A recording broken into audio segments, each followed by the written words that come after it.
Hello नमस्कार friend. आत्ता सध्या इन्फानाइट बीकन यांची जे आय एफ ग्लोबल टीम आहे किंवा आय एफ ग्लोबल तर त्यांचं जे पोर्टल आहे त्याच्यावरती नवीन अपडेट आलं आहे आणि त्याच्यात त्यांनी सांगितलं आहे की सोमवार किंवा 18 जुलैपासनं पैसे यायला सुरुवात होणार. 2 आठवड्यातनं दोनदा पैसे पाठवले जाणार आणि आम्ही गुंतवणूकदारांचे पैसे परत देण्यासाठी बांधील आहोत. आम्हाला ते पैसे परत देण्याची संपूर्ण इच्छा आहे आणि आम्ही ते करणार आहोत. आता हे झालं त्यांचं म्हणणं, परंतु याच्यामध्ये सुद्धा त्यांनी काही अटी टाकलेल्या आहेत किंवा गुंतवणूकदार ॲज अ क्लायंट म्हणून आपल्या मनात संभ्रम निर्माण करतील अशा गोष्टी त्यांनी केलेल्या आहेत. एक गुंतवणूकदार म्हणून जर आपल्या मनात पहिली गोष्ट तर म्हणजे त्यांनी काय सांगितलं आहे की तुम्ही नो ऑब्जेक्शन सर्टिफिकेशन फॉर्म जो असतो तो आम्ही तुम्हाला देणार आणि तो तुम्ही भरून आम्हाला परत द्यायचा आहे. त्यानंतर TRC-20 हा जो USDT-साठीचा ॲड्रेस आहे तो पण हे करायचा आहे. म्हणजे हे दोन प्रश्न आहेत की हे दोन मुद्दे आलेच कुठनं. पहिली गोष्ट तर आपण ज्यावेळेस बँकेकडून लोन घेतो त्यावेळेस जोपर्यंत आपण पूर्ण लोन परतफेड करत नाही तोपर्यंत NOC आपण बँक आपल्याला देत नाही. मग आता आपली जर मुद्दल म्हणा किंवा आपले जे पैसे कंपनीकडे आहे ते आपल्याला पूर्ण भेटलेच नाहीत तर मग NOCचा विषय आला कुठनं, बरोबर आहे का नाही. म्हणजे आपण नो ऑब्जेक्शन सर्टिफिकेट देणं म्हणजे आपल्या भविष्यात आपण आपल्याच गळ्यावरती कुऱ्हाड मारून घेणं किंवा पायावरती कुऱ्हाड मारून घेणं यातली गोष्ट आहे. आता दुसरा मुद्दा इथं उपस्थित होतो की NOC द्यायची म्हटली तरी ती कुणाकडे द्यायची. कारण ट्रेडझेड, इन्फानाइट, बीकन आणि आहे ग्लोबल ह्या ज्या कंपन्या किंवा इतर संलग्न कंपन्या ज्या आहेत त्या सध्या ऑथराईज आहेत का, ऑथेंटिक आहेत का ही स्पष्टता अजून नाही. त्यामुळे आपण NOC द्यायची तर ती द्यायची कुणाकडे हा सुद्धा पहिला प्रश्न. आता पुढचा प्रश्न म्हणजे TRC-20 वॉलेट डाउनलोड करायचंच का. मागच्या महिन्यामध्ये यांनी काय सांगितलं की आम्ही INR मध्ये तुमचे पैसे परत देणार.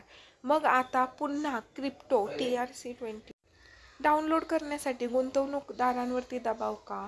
म्हणजे पहिली गोष्ट तर ज्यावेळेस एप्रिल महिन्यामध्ये आपले जे INR करन्सी होती ती USDT ह्यांनी ट्रान्सफर केली त्यावेळेस त्यांनी गुंतवणूकदारांना विचारलं नव्हतं. गुंतवणूकदारांकडून NOC फॉर्म घेतला नव्हता, त्यांची कुठलीही परवानगी घेतली नव्हती. मग न सांगता त्यांचे पैसे INR टू USDT यांनी कन्वर्ट केले जे पूर्णतः बेकायदेशीर आहे. आणि मग आता पैसे जेव्हा वापस द्यायचे आहे तर त्यावेळेस घडीत इंडियन करन्सीमध्ये देणार, घडीत USDT देणार, हे सगळे नाटकं का हा सुद्धा प्रश्न गुंतवणूकदारांच्या मनात आहे. आता कोर कमिटीमध्ये जे मेंबर आहेत त्यांचंसुद्धा जे वागणं आहे किंवा वर्तवणूक आहे ती पारदर्शक नाही आहे. म्हणजे आता कोणाला FIR करायची हा सर्वस्वी त्याचा वैयक्तिक अधिकार आहे. एखाद्याला जर FIR करायची असेल तर त्याचा वैयक्तिक अधिकार आहे, परंतु एखाद्यावरती FIR दाखल कर म्हणून दबाव टाकणं हे सुद्धा चुकीचं आहे. आता कोर कमिटीमध्ये जे सदस्य आहेत त्यांनी कुठल्याही पद्धतीचा ग्रुप डिस्कशन न करता लेखी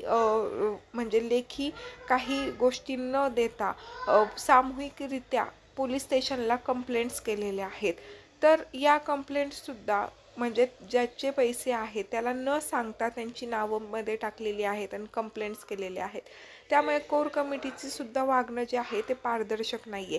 आणि मग हे सगळे जे प्रश्न आहेत ना हे बेसिक क्वेश्चन्स आहेत की जे पूर्ण गुंतवणूकदार जे आहेत, बेसिक जे क्लायंट्स आहेत ज्यांना म्हणजे जे धड इकडचेही नाही आणि तिकडचेही नाही असं झालेलं आहे.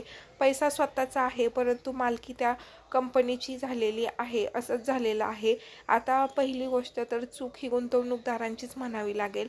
लालच जास्त परताव्याच्या लालचेमध्ये ह्यांनी पैसे टाकले आणि आता म्हणजे हे गळ्याशी आलेलं आहे, परंतु हे चुकीचं आहे. पैसा जरी आपण चुकीच्या ठिकाणी टाकला असेल तरीसुद्धा तो पैसा आपला आहे आणि तो पैसा वापस घेण्यासाठी आपण लीगली शक्य तेवढ्या गोष्टी प्रयत्न करणं गरजेचं आहे. आणि कंपनीने सुद्धा इतक्या मोठ्या प्रमाणात गुंतवणूकदारांचा पैसा आहे तर तो लवकरात लवकर दिला पाहिजे एवढंच म्हणणं आहे. तर या विषयावर तुमचं काही प्रश्न असेल किंवा तुमचं काही मत असेल किंवा तुम्हाला काही माहिती असेल की जी लोकांपर्यंत गेली पाहिजे असं तुम्हाला वाटत असेल, तर खाली कमेंटमध्ये नक्की तुमची प्रतिक्रिया नोंदवा. आणि व्हिडिओ आवडला असेल तर नक्की लाईक करा. माहिती आवडली असेल तर प्लीज लाईक करा आणि कमेंट करून सुद्धा सांगा. आणि दुसरी गोष्ट म्हणजे NOC फॉर्म तुमची पूर्ण रक्कम मिळाल्याशिवाय देऊ नका. आणि ऑथराईज ह्या कंपन्या नाहीत म्हणून NOC द्यायचाच नाही आहे. थँक्यू.